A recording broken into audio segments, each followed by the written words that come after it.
Om Namo Bhagavate Vasudevaya.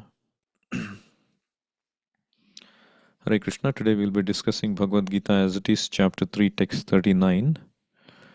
Avrutam gnanam etena gnanino nityavairina kamarupena kaunteya dushpurena nalena cha. So Krishna has been talking about this kama, which is the nityavairina, which is the enemy of the living entity. So he says this etena kama, this lust, it covers the knowledge of the living entity. Avritam gnanam. Avritam means covered. So this gnaninaha, this spirit soul, is knowledgeable, but its knowledge is covered by this lust. Avritam gnanam etena. Therefore it is the nitya vairina. It is the eternal enemy of the spirit soul. So what is the name of the eternal enemy? Kama Rupena Kaunteya. It is called by, or it is in the form of lust. And Dushpurena Analena Cha. And the very important attribute about this lust is Dushpura. Dushpura means it cannot be satisfied. Pura means full or satisfied. But Dushpura means it's not satisfied. Analena Cha. Just like the fuel, when it is supplied to the fire, it just keeps burning. So the lust will never stop as long as you engage in it. So this is the Nitya Vairina of this living entity. So we consider there are many enemies for us, which impede us in our growth, which give us problem, who give us problem in our happiness, who are competing with us in what we want to achieve. We call them as enemies, but they are only circumstantial enemies. Whether you like it or not, in some form or the shape, they will come.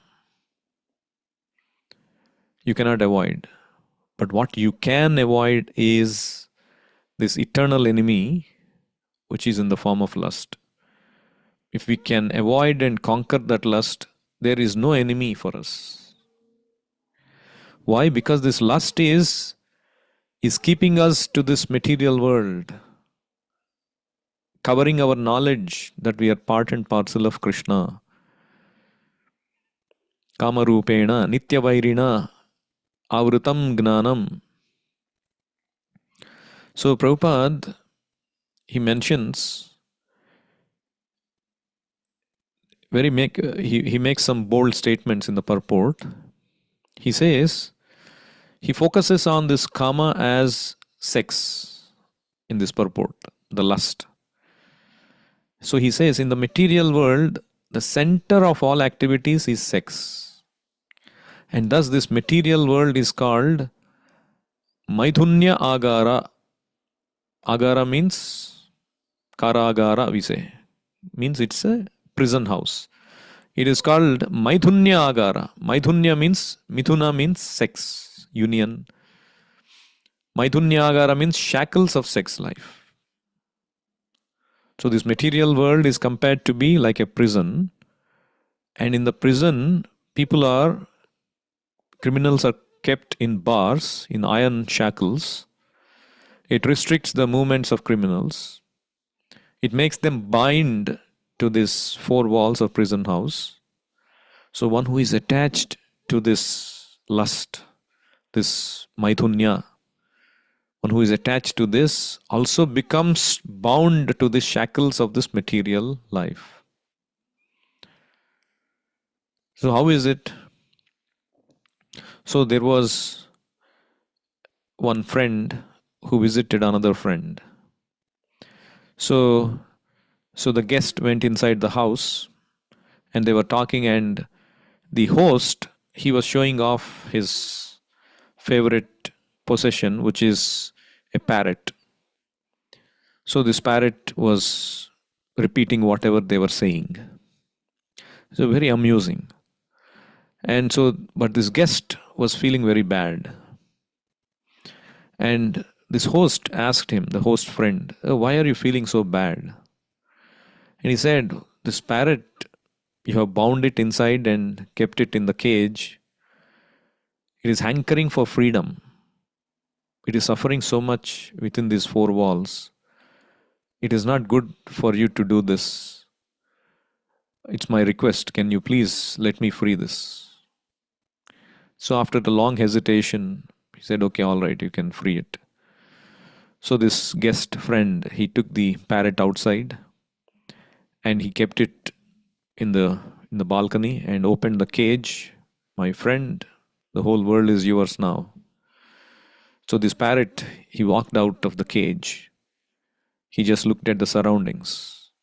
And to his shock, the friend's shock, the parrot walked right back inside that cage and closed the door. And then this friend was shocked. Why would the parrot behave like that? And then he realized that the parrot is coming back to eat something.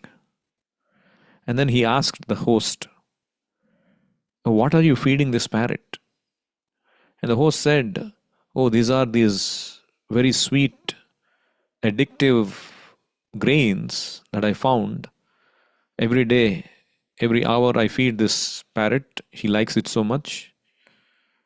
And maybe that's the reason why it is so addictive and intoxicated. It wants to be intoxicated. It wants to be addicted to those sweet grains. And he doesn't want to leave it. The outside world, the inside is dark and cozy and warm. And it got frightened with the outside openness, the probably warmth, the warmth that is, the chilliness that is present, the light that is present. And it is afraid that it will not get that sweet grains anymore. So this is exactly what is happening to a conditioned living entity. We are all bound by these shackles of material attraction. Particularly, Prabhupada mentions the sex life, which are considered to be that sweet grains, the addictive, intoxicating grains for the parrot. And being attracted to it, it binds itself within the cage, thinking that to be his eternal happiness. But the parrot is destined for a life full of freedom, full of higher happiness, full of exploration, unending freedom.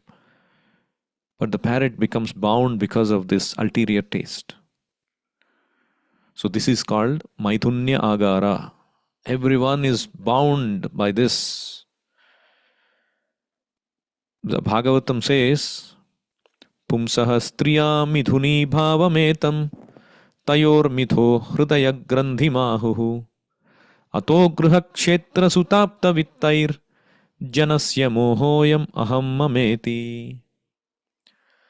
So it is said, this Pumsa and Striya, the man and woman, they unite, they get attracted. This is the central running force in this material world. If there is no such attraction, there is no motivation for people.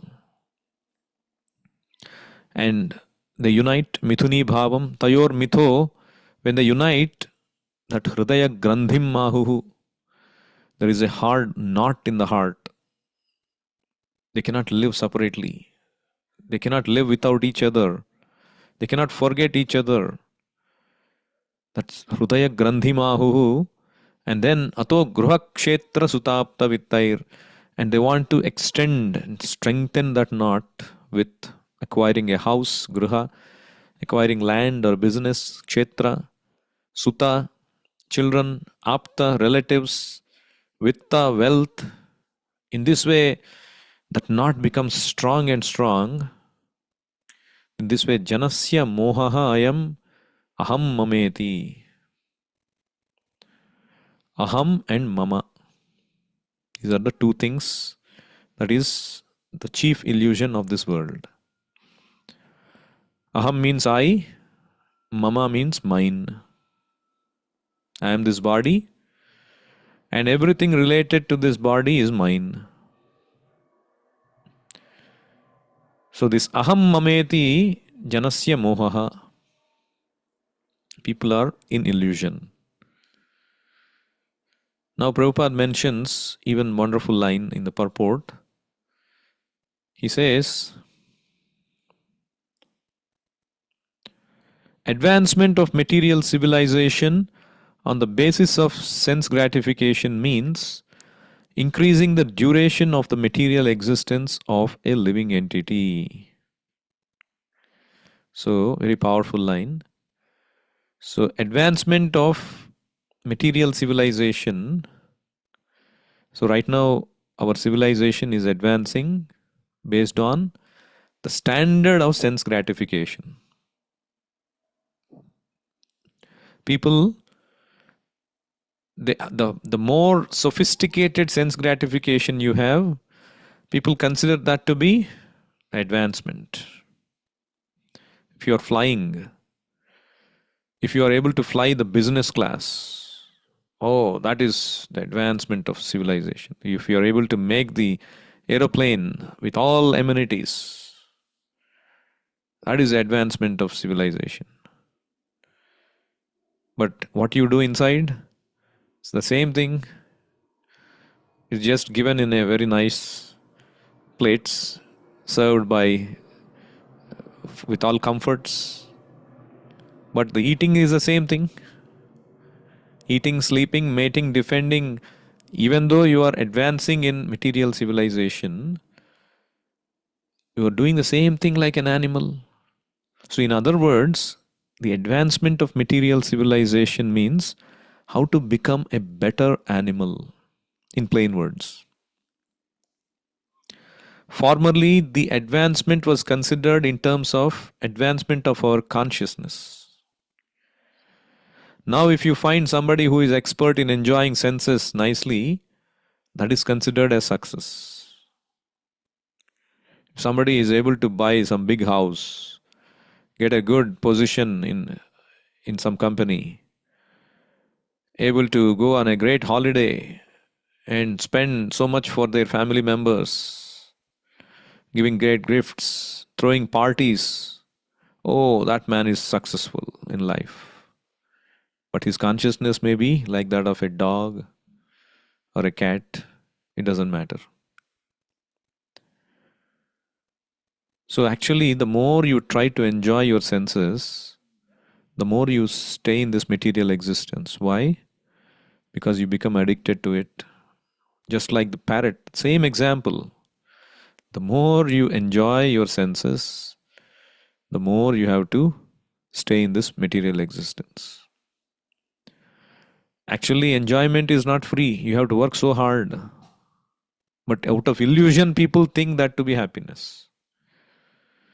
So you look at people look at the celebrities who have these beautiful pictures, these beautiful bodies they post, and people think, oh, how wonderful if I also have the same body. But they don't know how hard they have to work to maintain that body free from fat. So much of stress, physically, mentally, and the amount of time you have to spend thinking what to eat, what to shop, where to exercise. It is so much of your consciousness is going just for maintenance of the body. So Bhagavatam says, you don't have to give up on your body, keep your body fit, but don't make it as the goal of your life. Kamasya nendriya pritir labho jiveta yavata. Yavat jiveta, as much as you require for a good living, good preservation, healthy life. You can do it, but not indriya priti. Just live for the sake of advancing your material body.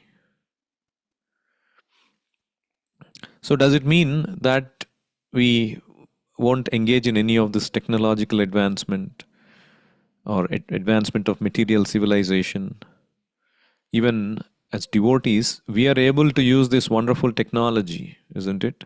The fact that we are talking on internet, any part of the world can hear, and it is stored on internet and anybody can hear.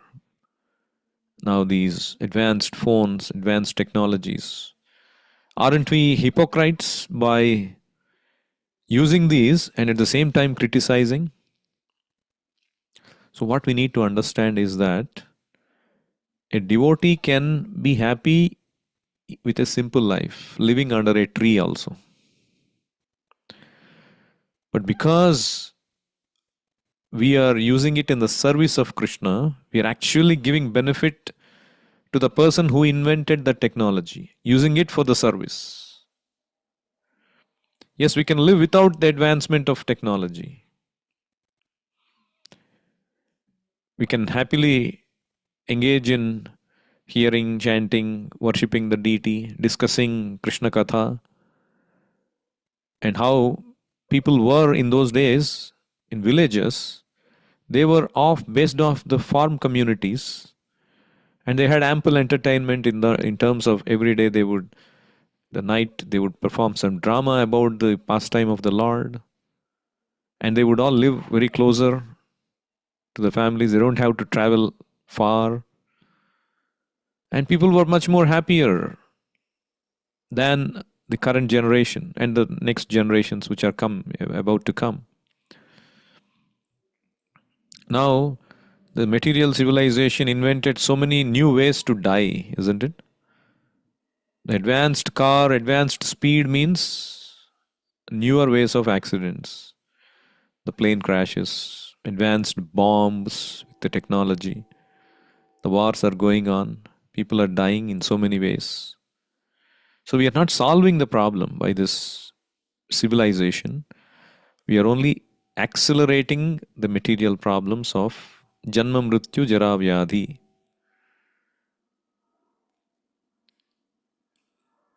So you should understand that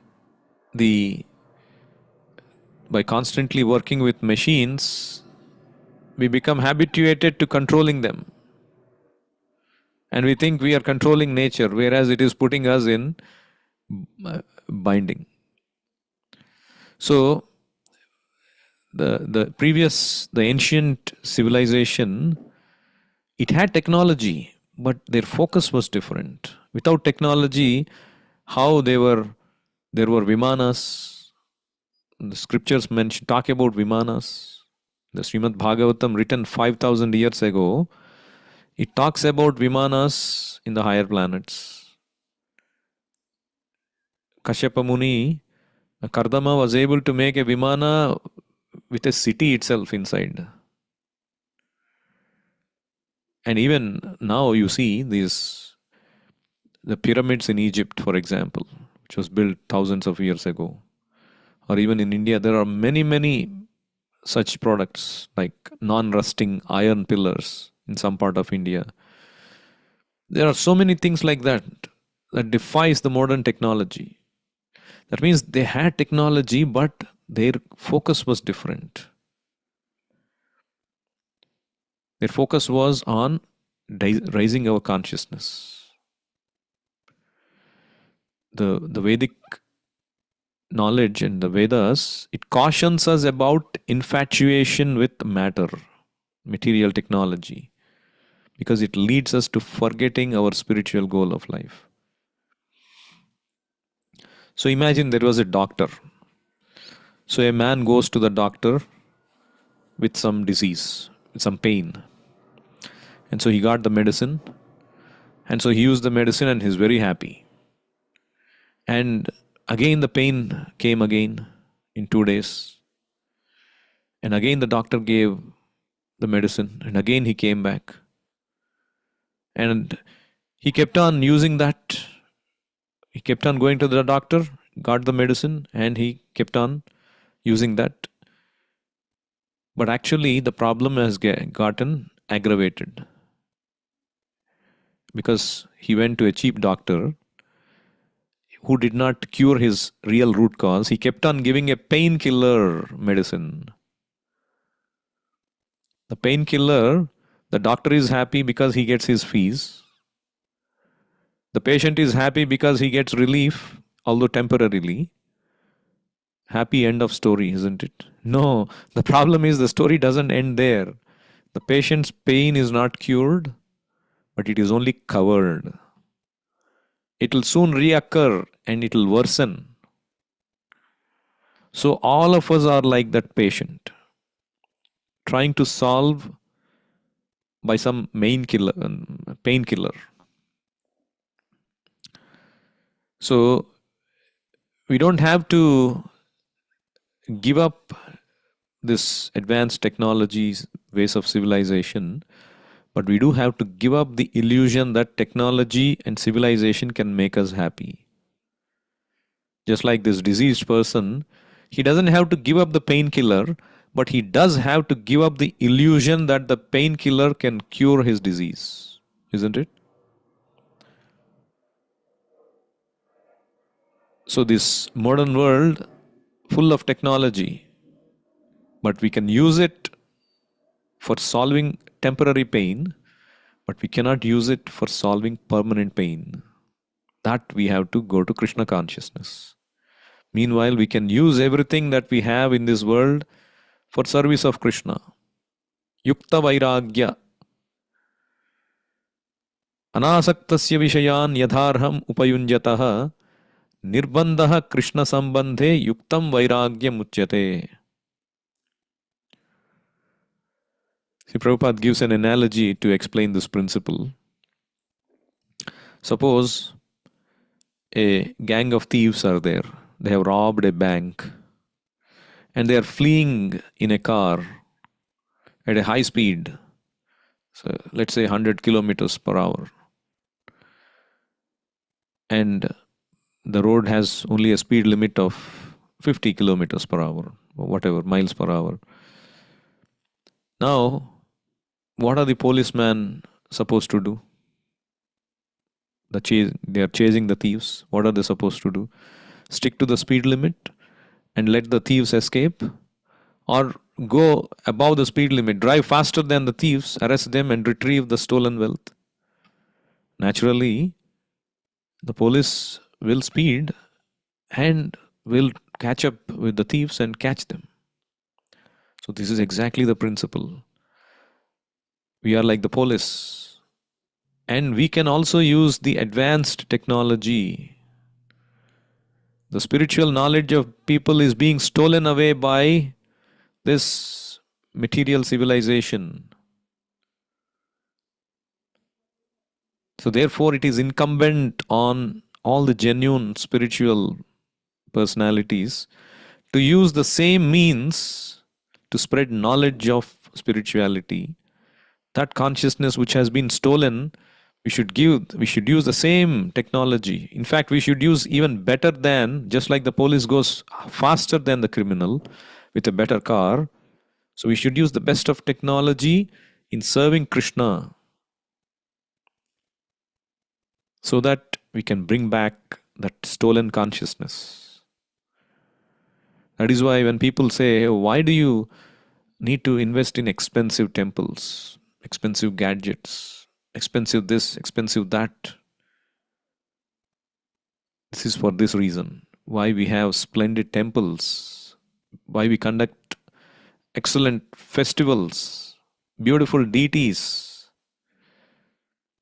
presentation with the art of technologies. This is the reason. Prabhupada envisioned this nice synthesis between East and West.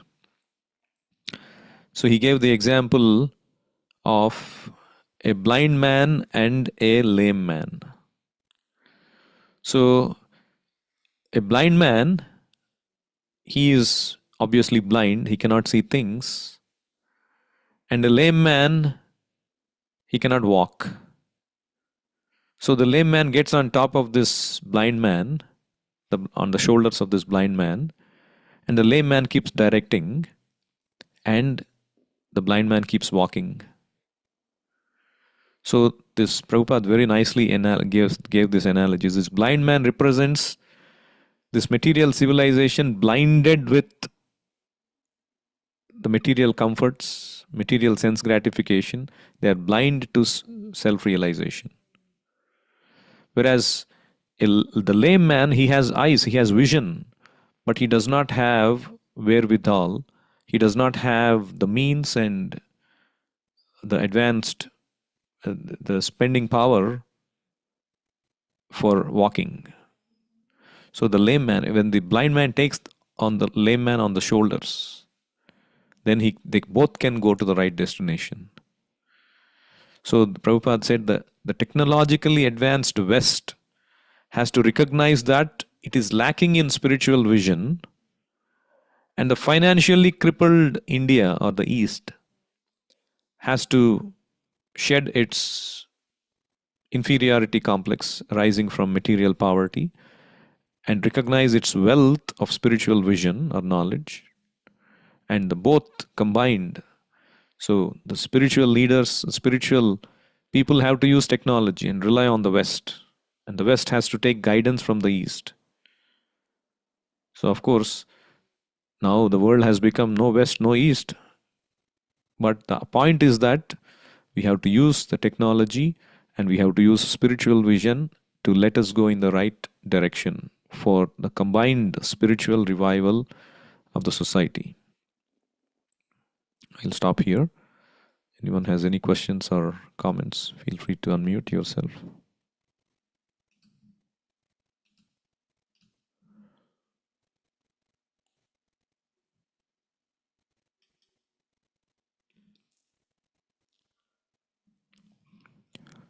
Bhagavad Gita as it is ki jai, Srila Prabhupada ki jai, Nitai Gaur Premanande, Hari Hari Bol.